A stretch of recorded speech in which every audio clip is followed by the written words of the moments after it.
energija bendroji, bus resursų mėnuo, pinigų mėnuo, ne, kažkam iš tikrųjų tai ir daugiau pardavimų, daugiau klientų, ypač kas su tuo susiję. Kažkaip finansai, ne, ar tai kaip finansai, žinot, išlaidos arba kaip finansai pajamos bus labai labai aktualios.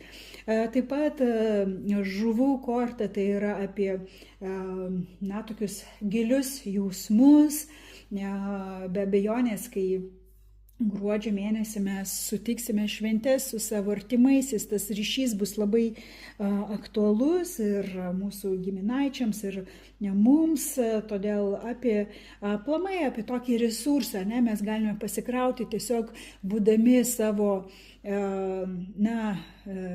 tėvų namuose, kur mes gimėme, augome, būdami kartu su mūsų mylimaisiais. Tai yra resursų mėnuo ir ta resursų